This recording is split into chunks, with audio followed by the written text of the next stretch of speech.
Welcome back to the show, guys. Really quick, I have a question for you. Do you like being alive? And if you do you like being in control of your life? And if you do you like being healthy? If you answered yes to all these questions, then you need to check out the Wellness Company. We all experienced the craziness of the past few years. I'm no exception. Through that craziness, I learned that it can be really hard to get a hold of certain drugs when you need them. We all probably have similar stories. Well, the Wellness Company is helping you put an end to having to worry about that with their various medical kits that have generic prescription drugs you can keep at your house at the ready. They have a travel kit, they have a first aid kit, and then they have their general medical emergency kit that every family, in my opinion, should keep on hand at their house. Did you know that 90% of the manufacturers of active pharmaceutical ingredients that are in the U.S. are actually located in India and China? That's right, 90% of the active pharmaceutical ingredients that we need for our generic drugs are made in China and India, not in the United States. We experienced how bad that can be when we had supply chain breakdowns a couple years ago. You all know what I'm talking about. So mitigate that risk. Make sure you have these drugs on hand at your home. Take advantage of my discount at the Wellness Company, twc.health/freemind. That'll get you a discount, save some money, look after your family's health, stay alive when times get crazy. And if you're not interested in one of the medical kits, which I think you should be, but hey, that's okay. They also have a ton of amazing supplements and nutraceuticals, whether it's their spike support supplement that helps rid your body, shed the spike protein. We all know about the spike protein. You've been hearing about it for years. Chances are if you got the shot or you got the C word, you probably have spike protein all throughout your body and various tissues. You can shed that with the various ingredients in the spike support supplement. They even have one for kids. Check out the Wellness Company, guys, twc.health/freemind. Now let's get into this show. Dr. Paul Alexander, welcome to the show, sir. Hey, how are you? It's a pleasure and an honor to be here. Thank you very much for having me. Well, likewise. It's a pleasure and an honor to have you. So we were linked up by the Wellness Company, who's been so gracious as to provide a number of amazing guests that have provided a ton of insight to my listeners, and you're no exception. Your background, just for everybody listening, you're the Chief Scientific Advisor at the Wellness Company Canada, graduated from Oxford and McMaster and the University of Toronto. You were a senior advisor to the W.H.O. and senior pandemic advisor to the Trump administration, reporting directly to the Oval Office in 2020. And today you support many global groups as they relate to the COVID pandemic, and you're focused on an overall health and wellness approach as society recovers and moves forward. Did I leave anything important out, or is that a pretty good summary? Well, I think it's a pretty good summary, and I'm speaking as an academic scientist here today. And yes, I am in support of the Wellness Company. I work there with Dr. W.H.O, Dr. McCullough, etc., and some good people. And in the Wellness Company's move to try and revamp and fix our broken healthcare system in the United States. And I've been one of those people on the front of the COVID fight in terms of against the lockdowns, questioning against actually the mRNA vaccines. And thank God for the public, because the public actually was was the support that we needed to have our back.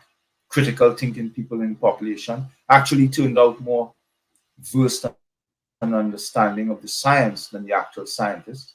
And again, people like you, because of your platform, that you are giving us the voice, and a voice to, whilst the legacy media cancels and shuts us down. So thank you, and I would ask your listeners to support you, to keep you going. Well, thank you for that. And you make a great point. I often think about, had this occurred a decade ago, before the decentralization of information and of media, we could very well be in a very different place, because it would have been far easier to censor voices such as your own.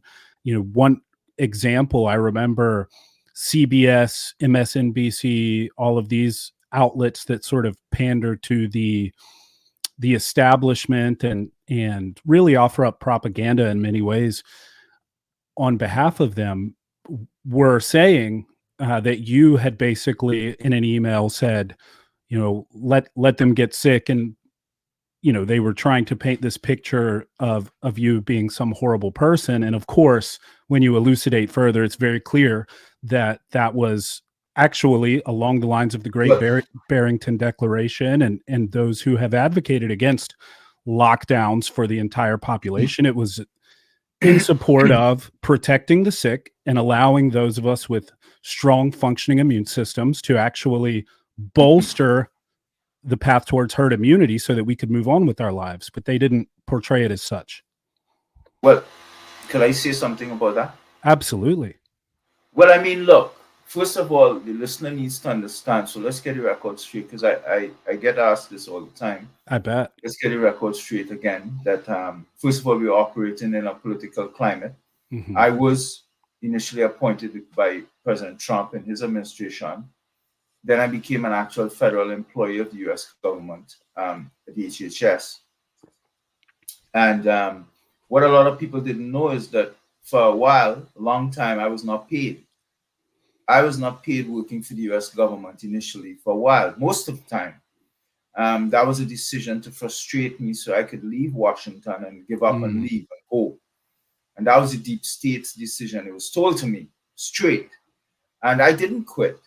And eventually, in the end, the Department of Defense, the military, came forward and paid me something, a last month's salary. I never even got all my back pay. So I worked for the U.S. government at the highest levels in this pandemic with no pay. That's number one.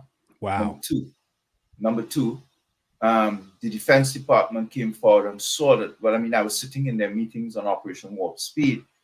So somehow or the other, they found a little funds to pay me a last salary. But what you need to understand is that there was this move to destroy, slander, smear anyone connected to Trump. So they were doing it to Dr. Atlas, Scott Atlas. Trump appointed him in August or so. He was in the Eisenhower building. I was in the HHS building, 200 Independence Avenue, opposite the Capitol building.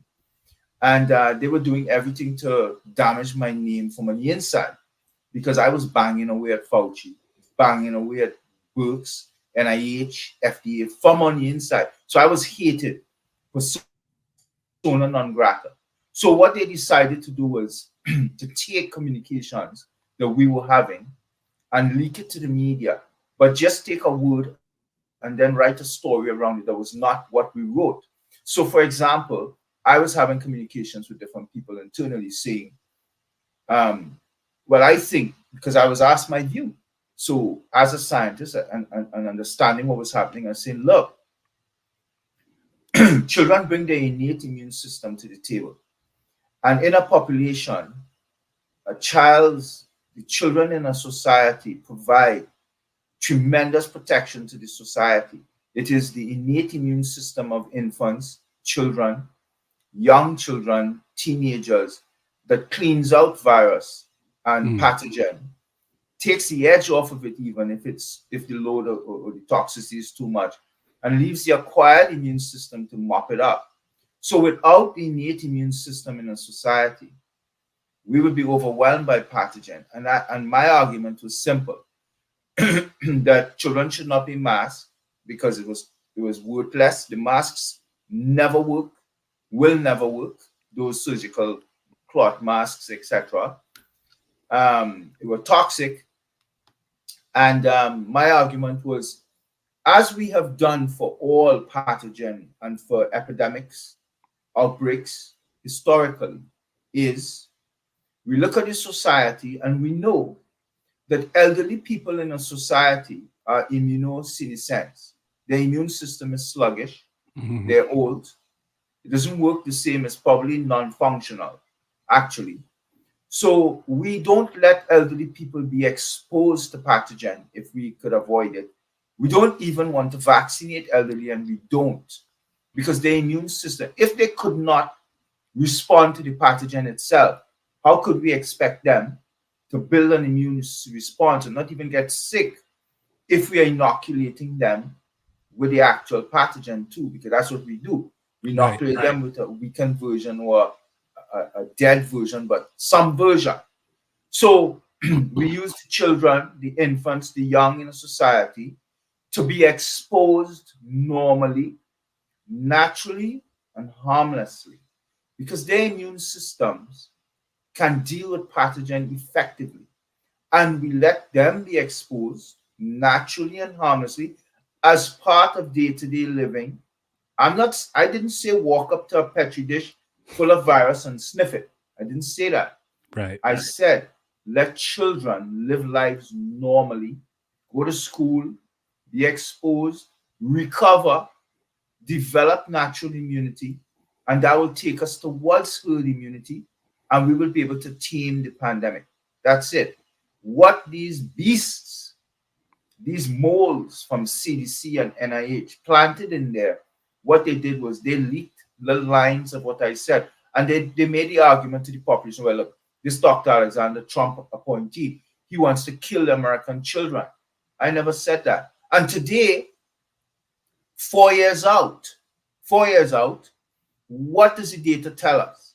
The data tells us in Sweden, in Germany, in UK, and right in America, when we look at data for 4 years, and we look at, let's use CDC's insane definition of pediatric.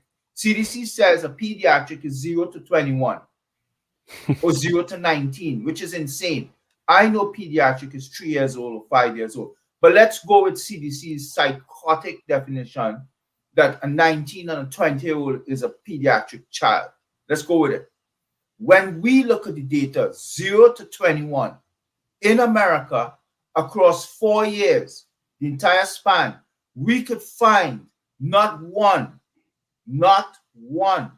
case of a pediatric 0 to 21 in America who got exposed to COVID, whatever this was, got infected with it, and got severely ill or died. Not one. No one could produce for us the instance of a child who got this pathogen, let's go with this pathogen for now, and died. And that's the legacy, and that's the actual data. So we were lied to, we were scared to get parents to give the vaccine. Whatever this was, didn't affect our children. Seasonal flu kills our children. Common cold kills our children. But this didn't. And that's a fact. And I challenge anyone in your audience, go and find a doctor, a scientist at CDC, FDA, Health Canada, anywhere. Bring us a case. We could show you that that person between 0 to 21 were gravely ill with some other medical condition that would have killed them absent of this infection. And that's the data. Yeah, so I was not wrong. Yeah. And I wanted to give you a chance to sort of elaborate on that because it was something that circulated, and in doing my research for this interview, it just kept coming up even today, 4 years out, on YouTube and elsewhere. Those are the top hits when people search your name. And I just think that it's an injustice, especially in light of what we now know. And really at the time, what many of us knew, if we were actually objective in how we approached things. And just to give you a little idea of sort of my background, because I think it is pertinent to this interview, I sort of went viral as a result of speaking out against masking from a purely objective standpoint. At this point in the pandemic, it was just something I thought was helpful. So my background is in the sciences. I did undergrad and grad school in biochem. And, I've published a few papers. I got out of academia not long thereafter. I didn't like the bureaucracy. And so I pursued another career path. But I thought, okay, I can at least speak from the standpoint of knowing that cloth and surgical masks don't mitigate the spread of airborne viruses at the community level. This is something that's been widely known, at least I thought, for a very long time. And so I put a video out talking about it, specifically in the gym environment, because I was getting a lot of detractors basically asking me why I was putting out fitness content where I wasn't wearing a mask. And this was 2020, March, April, very, very early. And the blowback was massive. People were coming after me for saying not to wear a mask. And I'm saying, here's this paper, you can read this. Here's some evidence to support my claim. I'm just trying to be helpful. And that's when it occurred to me, Dr. Alexander, that we're not just dealing with people who have varying objective opinions based on science. This was something far more pernicious than that. And it's been called today a mind virus of sorts. It was an ideology battle. And that's when I just went all in on trying to showcase more of this and bring to light more truth, et cetera. But I've experienced the smearing, I've experienced the attacks, and so I always love the opportunity to give my guests a chance to address those sorts of things. And as you said, towards the end, we now know that was exactly the approach that should have been taken. And the Great Barrington Declaration, Dr. Bhattacharya was smeared relentlessly, and so on and so forth, and yourself, and so. People ask me often, why do you keep talking about this? It was in the past. And it's like, my goodness, folks, if we don't talk about this now, we're just setting ourselves up for something like this to happen again. And so that's why I do what I do. But I wanted to ask you specifically from your perspective, and you've addressed this a little bit already. What were some of the biggest failures in America or elsewhere throughout the pandemic? Lockdowns, maskings, etc. If we could go back to day one and you're given the key to have full control over how this thing is handled, what would you have done differently? Well, I mean, good question, and I'm glad that you give some background into your background, because it makes us realize that there are some very strong people out there, particularly in the media, who are doing some serious critical thinking and actually studying up as they inform the public. I think when we look back, a couple of things that really stunned me and shocked me was the fact that how blatantly the task force and talking heads and people who knew better, they knew the science, that they were just outright deceiving the public and misleading and lying, that they would have come out and lied to us. They lied. And I think another thing that shocked me is how easily the public acquiesced. That's what stunned me, how easily the public fell for it and went with it. But up front, they lied to us. I think the key lie was the one on asymptomatic transmission. We knew that didn't occur in this situation. The lie about recurrent infection, we knew that wasn't occurring pre-Omicron, because we looked at the science. McCullough, Reese, we all kept looking at the data. The lie that we were all at equal risk of severe outcome. I think that lie really doomed and hobbled everything, because when Fauci and Birx and they came out and told the public, they really spooked mothers and young people and parents, because they said that we are all at equal risk of severe outcome if exposed, disregarding the play of baseline risk, disregarding the play of age. So you had mommy thinking 6-year-old Johnny is at the same risk if he got COVID as 85-year-old granny with 3 underlying medical conditions. So she wanted Johnny to stay below the bed with 75 masks on his face. Okay? So that was the issue. That statement really messed everybody's heads up. You had people behaving crazy after that. So it was the lie of asymptomatic, it was the lie of recurrent infection, the lie of equal risk, the lie that natural immunity was inferior to vaccine immunity. There's no situation, none in history, none we know of today, where a vaccine, and you know this, now I've listened to your background, could confer superior protection over natural immunity. And we don't need to go into all the mechanics about natural immunity looks at the whole pathogen, blah, blah, blah. We know all of that. The public knows all of that now. But that was a blatant lie. The lie that we had no early treatment, no treatments, that was a lie. The denial of antibiotics damaged us, killed people. That was terrible what they did. So, and I think what shocked me is the COVID protocol. There was this COVID protocol that I would have never. I mean, if there were things that if I had the ability, I would. That was the one thing that I would have made sure that hospitals in the United States, Canada, wherever in the world, did not apply, because it was the COVID protocol that killed. When we look at the data today, we could say that whatever this was that was released, and I don't want to get into lab leak, wet market, intentional accident, all that drama. Those are, we could talk for years, and we're gonna get the truth one day. But the reality is something was out there that caused some respiratory symptoms in some elderly different. And high risk elderly people died. Some died. Okay, we might even know of some. And the reality though is common colds kills 85, 80-year-olds. Common cold could kill a 15-year-old. They have healthy 15-year-old who will die from a common cold. It's just individual differences in us, and that happens. But the reality though is some died.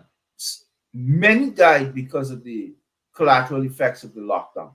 Many. Mm-hmm. Many died because of the denial of treatment initially when all hospital beds were designated COVID beds. So you had Harry, which is angina, chest pains, or the beginning of his diabetes. When he went to the hospital, he called his doctor. No one would see him for 2 years. Wait until the pandemic is done. Every bed is COVID. So people progressed in their sequelae and they began to die. And we're seeing it in the excess mortality data now. Many died because of this vaccine itself. The data today, myocarditis, pericarditis, Guillain-Barré, stroke, paralysis, brain bleeds, aneurysms. But the vast majority of people, 90% we argue today, died because of how they were treated in the medical system. They were abused, and they were put on a COVID protocol that killed them. What doctors and the medical system did to our parents and grandparents when they entered those facilities, those hospitals, killed them. And that's what we need to understand, and we need accountability for. We must not stop investigating. Between a false positive PCR, between isolation of Granny, because you isolated her in the hospital, and she was scared, she was dying, because isolation kills elderly. You gave her a COVID diagnosis that was likely not so, 95% false positive, isolated her, she became dehydrated, malnourished. You placed do not resuscitate orders on her against the children's wishes. For first of all, they couldn't even see her after they brought her to the emergency room, because that was it. Nobody could visit Granny after that. And Granny, when Granny died, we couldn't even bury Granny. We had to do a drive-by funeral even set up for us. So it was done for us. We couldn't see our parents anymore. You placed do not resuscitate. You denied antibiotics when Granny likely had bacterial pneumonia, because that is what we even see now in tissue samples from Spanish flu. Most people died from bacterial pneumonia, not a viral infection. You put on sedatives, propofol, midazolam, lorazepam, fentanyl, and diamorphine. Those 5 drugs together killed Granny. And then, when you weren't finished with that, because you incentivized, you pumped her with remdesivir, which was the standard of care, kidney and liver toxic, killed her even more. And when she wasn't completely dead, Granny or Grandpa, you placed her on a ventilator. Today, we know that the ventilator, not properly calibrated, blew holes in her lungs, caused ventilator-associated pneumonia. It just blew up her lungs because her lungs were so traumatized. 3 weeks you had in isolation, pumping her with all these toxic drugs. She was dead, but you blew holes. That's why when Cuomo, I forgot his name, it's not Mario, it's Andrew Cuomo, who's the governor of New York. In one of those press conferences, if you remember, I'm not a Cuomo fan, blah, blah, blah. But I'm not even getting to the politics. But in one of those press conferences, when he came to preen and he used to talk about President Trump with the mercy ships and all this crap, he said, I cannot understand. We wanted ventilators. President Trump sent ventilators. We have ventilators out the wazoo. But everybody going on the ventilators in New York dying. They don't leave the hospital alive. Why? He was correct. The media didn't take him up on it because people were scared to question the ventilator. But the ventilator killed everybody. And he said it. It's there if you go and find the tape. Because it's true. We killed people with the ventilator. The ventilator didn't save lives. So there's so much that if I had my way. The key thing with President Trump, I'd say President Trump, and we tried though, fire Fauci and Birx. Do not let them run these lockdowns because 2 weeks out to the gate, we were getting data that the lockdowns began to cause crushing harms. So I'd have made sure Fauci and Birx, I'd have disbanded the entire task force because it became a clunker of incompetence and ineptness. I'd have fired them all. I'd have gone to every alphabet agency, health agency first. 1,000 people top down, from directors straight down, across the board. These are the most politicized. I'm sorry, I work with these people. I know many of them still today, inept, they're incompetent. They don't get where they are running these agencies based on their acumen or their ability. They don't. They get there because of who you know on coffees and favors, and all of that must change. Right. It has to change because our public health system is a rot. It's garbage now. Either fix the academic publishing. The academic publishing today, research, writing research, is complete garbage. Garbage. What they're publishing and the bias and the politicization.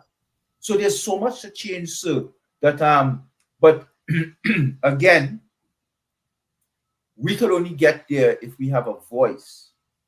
And that's where you and folk like you have been very important to us. Yeah, you've dealt with your own punishment too. They punish you. They cancel you. They hurt you. They attack you. It's been 4 years. I take their threats still every day.